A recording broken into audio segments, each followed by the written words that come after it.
Halo, selamat datang kembali di video seri pembelajaran Internet of Things bersama saya Pak Pilu. Di video seri kali ini kita akan membahas suatu materi berjudul arsitektur software IoT.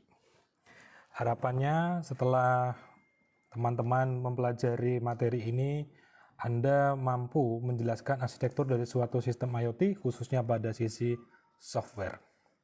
Sebagai review dari video sebelumnya, yaitu kita membahas mengenai protokol komunikasi yang sering digunakan di sistem IoT, yaitu CoAP, ada juga MQTT ya. Di sini keduanya memiliki prinsip yang berbeda, namun memiliki tujuan yang sama, yaitu bagaimana mentransferkan informasi kepada device-device yang mungkin memiliki perbedaan teknologi ataupun arsitektur di sini.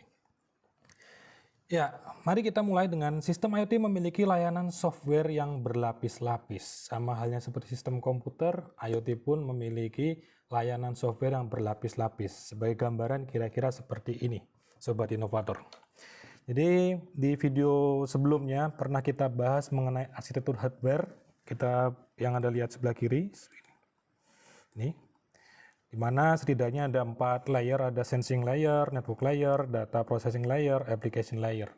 Nah, di video kali ini kita membahas dari sisi softwarenya. Ada 4 juga di sini. Kita mulai dari yang pertama di sini paling bawah, yaitu IoT infrastruktur, di mana di layer ini itu terdiri dari perangkat yang memang didedikasikan untuk melakukan sensing ataupun actuating. Sensing artinya adalah menangkap bagaimana environment yang ada di sekitarnya gitu.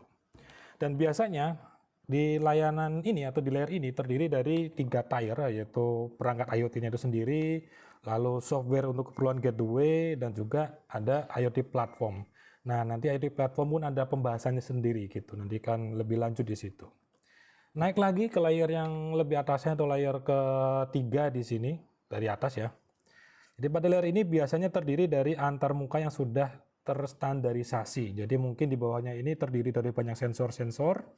Nah, di layar atasnya, sensor-sensor tersebut tentu memiliki mungkin satuan pembacaan data yang berbeda, satuan alat ukur yang berbeda, maka di layar atasnya semua itu distandarisasikan.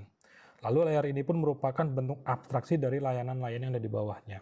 Misal saja ternyata dalam satu ruangan menggunakan 10 sensor suhu gitu, maka di bagian ini dianggapnya seperti seakan-akan satu sensor suhu gitu. Jadi membuat lebih abstrak di sini, lebih sederhana, sorry. Lalu di layer atasnya lagi ada komponen layer.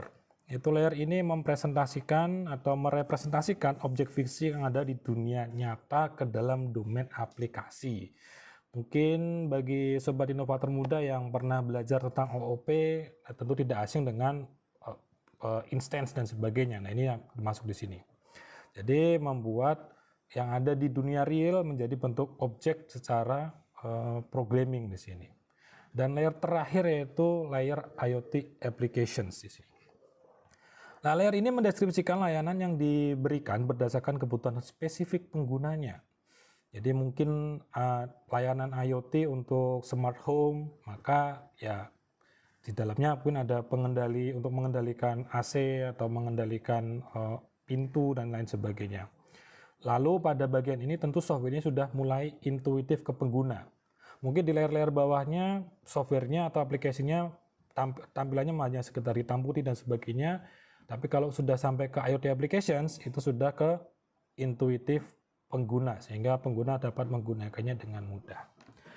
Nah, itu dia 4 layer atau bisa dikatakan 4 layanan aplikasi yang ada di sistem IoT.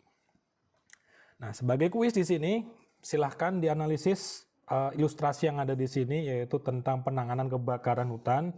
Banyak perangkat IoT yang digunakan di sini. Silahkan sobat inovator muda pelajari di sini layernya apa saja di sini. Bagaimana layer IoT application-nya, bagaimana IoT device-nya dan sebagainya. Silahkan. Itu saja dari saya untuk video seri kali ini. Sampai jumpa di video seri berikutnya. Salam inovasi.